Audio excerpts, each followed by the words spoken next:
went from 36% about 6 or 8 years ago. It's up to 51% right now. So it says, geez, in a few years, that older group that's got their claws onto the system are dying, like Cheney kind of people and stuff like that. Right. Because that's the most successful way to get rid of them. But the best thing that's going to happen is recognizing if you stop playing the economic game with them, get out of their game, they can't survive. Right. And so that's why a whole new economy and a whole new way of communicating and a whole new way of community is what is the evolutionary point. A disconnect from the structure and a rebuilding of something new and better. How long is this going to take? A few years, not very many. I'd say within a decade. Wow. Yeah, it's going to happen very quick. So within a decade, we're going to have a total new government, new setup. It's going to be such an upheaval that it will not be anywhere what it is right now within a decade. Well, listen, man, I know you have a train that you have to catch. Yeah. So we'll come back because I have to talk about some other stuff. But I want to thank you very much for coming on the podcast. And I want to tell people to buy your book. It's called The Biology of Belief. Bruce H. Lipton, Ph.D., and I'm sure you can get it on Amazon, right? Doug.com, Dugged.com. And there's a great website, mindbook.ws. Mindbook.ws. And this is your social networking It's a site? social networking site. This is yours, right? No. This is another community, and people that are thinking outside the box and providing information from outside the box. Mindbook.ws. Yeah. And it's just a group of hippies, essentially? Yeah, young hippies. The new age hippies. Okay. Thank you very much for coming. I really appreciate it. I so appreciate it, Joe. We're going to pause for a minute and we'll be back. Come on. Pa. Sicker than your average Papa Twist cabbage off instinct niggas don't think shit stink pink gators. My Detroit players Tim's for my hooligans in Brooklyn. Dead right if they head right. Siri there every night. Papa been smooth since days of underoos never lose. Never choose to. Crews who do something to us. Talk go to us girls walk to us. Wanna do us. Screw us who us? Yeah Papa and Pop close like Starsky and Hutch. Stick to clutch. Dare I squeeze 3 at your cherry M3. Bang every MC easily. Busily. Recently niggas fronting ain't saying nothing. So I just speak my peace, keep my peace, Cubans with the Jesus peace, with my peace. Test, there we go. Is that something that someone did actually with Siri? Or is it just that voice? Hacked. It's hacked. Somebody hacked their iPhone. You can tell when he opens it and closes his phone, it has a weird look to it. So I think somebody just, Oh, they do that? They root iPhones as well? Oh, yeah. I didn't know that people were hacking into iPhones. Of course. I think there's like websites you can just go to, and it's just where you... What looks hacked about that? That looks like just an iPhone. Let me see. I guess not. It looks like I thought those icons on the two top were something, but that looks like SoundCloud. So yeah. That looks like a normal iPhone. Well, I think that's the only way you could possibly do it. I think that has to be a hacked iPhone, or the whole thing is fake. Because I think the whole thing is much more likely fake. Because there's one thing I noticed at the very end of this video, which you can find on Vimeo. It says something different than she says on the writing here. So maybe this writing part was just Final Cut Pro or something. Well, it says Siri, can't you see too? I mean, someone typed that in. What is that? Oh yeah. It's definitely not Siri. They definitely did it. They either faked the video or they rooted their iPhone. But I think it's probably more fake. That's like a big thing with the Android people, man. Android. That's the one thing that they love about it. The fact that you can do that. Yeah. Dudes who get into Android, they're like dudes who are like really into fucking Unix and shit. Right. They're like rooting things. I'm a Linux contributor. Dude, we forgot to record the video blog again. Yeah, we keep forgetting. Sorry, folks. Sorry, he had to go though. He Yeah. really did have to go. He did had to go. Duh. Did have to leave. That was a fascinating guy though, wasn't he? Yeah, that was really interesting, and it definitely was shit that I've already thought about before, and it's kind of interesting to hear it from somebody that has some cred. Well, I think as you get older in life and you have a certain amount of experiences and you sort of learn the way the world's been working for you, Right. you start thinking, I wonder if it works like this. I wonder if this is really what's going on. And that's basically like every I wonder that I ever had. He just comes out and says, yes, it does. Yes. Your mind, your consciousness controls everything. Your environment controls how the genes are made. Like, what? Yeah. The fuck? By the way, dude, Fear Factor last night. It was so great to see it. Like, I forgot how much I missed it. I've watched every single episode, even till the very end. I watched it, and it wasn't because of you or anything. That was a show that I thought was always fun to cringe at, and just, you know, you had more emotion of just sitting there with a blank look, staring at a TV. You're actually like I'm just like, ugh, you know, like it freaks you out a little bit better than most shows. So last night it was also awesome seeing it take it to the next level, especially HD. I thought was so awesome. You could actually see like the bugs, intestines, and stuff like that, you know, in more detail, and the explosions. Of course, explosions pretty for sure. Sweet. Yeah, sound editing on that show is awesome. The editors are badass. Dude, I watched it. It was very surreal watching it. Very surreal. Yeah, and you know, it's just strange. The whole thing was strange. It's strange to live it and strange to do it again and strange to see it on TV again. I fucking never thought I would be doing that show again. I never thought, how could it happen? This is just a chapter in my life, and I've moved past that now, and then weird to do it again. But I enjoyed it, man. I really did. I thought it was fun. I thought it was a fun fucking show.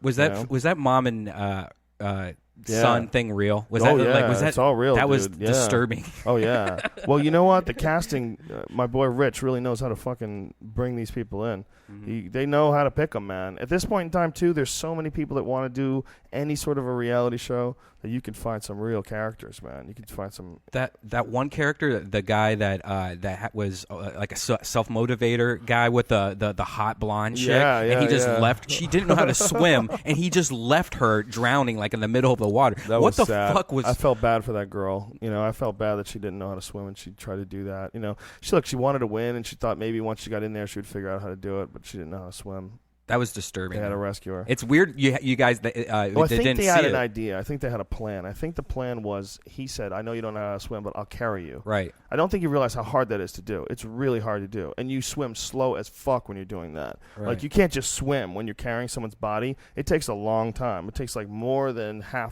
twice the time. And you know, she was pulling him down, and he was panicking, so he left her out there. It's weird thinking not being able to swim, that you should not be a grown adult. That should be like something that they have to teach you in like third grade, and you have to pass a test. Yeah, right. She apparently she didn't grow up in the best neighborhood. And, you know, she wasn't happy about it. Well, obviously she grew up in Vegas, right? That hot chick. I don't know. Did she? she grew up in that Mandalay Bay.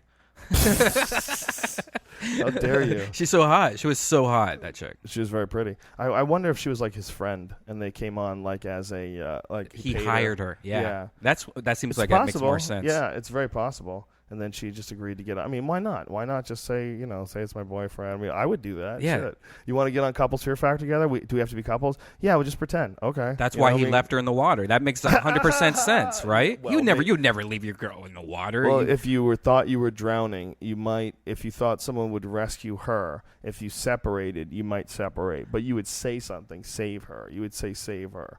You know, that's what I would say. I would say, you know, if I knew that I couldn't rescue her, if she, first of all, if someone doesn't know how to swim at all and they're flailing around, they can drag you under. Right. You have to get them to relax. So you have to be fucking good at that. That's not an easy thing to do. Like when start kissing them, right? And then they get in the couple's embrace. You suck a finger and put it right in their pooper. Calm them down, like when you got a good hold over their pooper, right? And especially the thumb, you press the thumb on the coccyx. I just wanted to say coccyx. And it was also so weird seeing, because it was all ex-boyfriend, ex-girlfriends, which I thought was a great idea for casting wise. But it was weird seeing that, like that one guy there was like a guy and this girl that was like fake boobs, or I think she had fake boobs, but like a kind of a weird body, you know, like hot older body, and he just like fucking with her, like she controlled the whole relationship. It was weird seeing like why people broke up, probably because she was like, you know, he was yes ma'am. I don't know if you remember that guy that like he pretty much took orders from her the whole time during Fear Factor. Yes, yeah, totally. Yeah, so you can kind of see why like the relationships like ended. You know, like it was so interesting. I like. That's why they chose those people. You know, they chose them because they knew they would be fascinating to watch. You know, it's weird how bad some people's relationships are. Right. It's weird, you know. But there was some people that were fun, like they had fun relationships. Like the one couple, they were exes, but now they're just friends. The Twilight kid and his pretty friend. Team Twilight, that was so fucking hilarious. And Hard Rider or Easy Rider. But Team Twilight, they were very nice people. Yeah. They were super cool. Yeah. She was gorgeous too. Yeah, she was really pretty, and he was a good looking guy, and they were actually friends. I mean, it was legit. is they used to date and they didn't work out, and they both have different girlfriends now or boyfriends, and they're friends. Right. You know, they were the healthiest fucking group by far out of any of them. Yeah. You know, the other ones, like the fucking Easy Riders, those guys were fighting like cats and dogs. And then the other guy, you felt sorry for that one dude. Yeah, I was controlled by his wife. It was his ex. It was sad, you know. And she would say shit, and you just like, oh, poor dude. He has to just sit there and eat that, you know. I couldn't do that with my exes. I not most of them. I couldn't. You don't want to be in that position. Everyone knows that you don't want to be in that disadvantageous position where you are giving in to them all the time. Right. You know, you don't want to be there, man. You don't want to be there where they're yelling at you. You don't want to be there. That position sucks. Yeah, and that one guy even was like, you know, like he dropped a cow heart. I think it was. Yeah. He dropped a cow heart, and you could tell that she was blaming him for losing. Right. And then like somebody else dropped it, and he goes, "Yeah, see, look, it was hard to see. It was hard to see. You know, like it was so sad to see that." Yeah.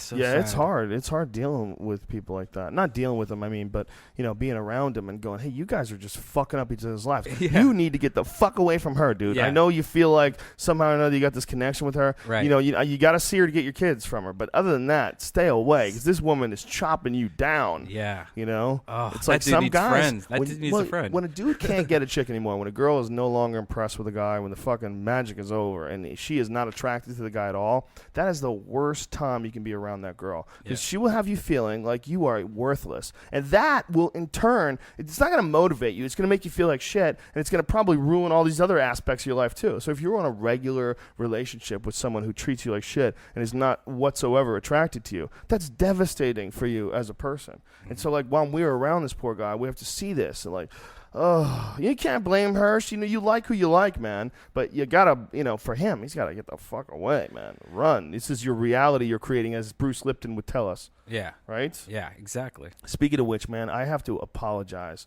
to Todd Bridges, man. I fucked up, and I did this interview, and they, you know, they always ask you, what was it like, the old Fear Factor? You do 100 interviews, and after a while, you just run out of shit to talk about, and you'll talk about anything. And one of the things that came up, we were talking about C-listers that were on the show, and I'm gonna just read it so there's no mistake whatsoever in what I said. The question was, the guy says, I remember it was more C-listers and blasts from the past like Todd Bridges.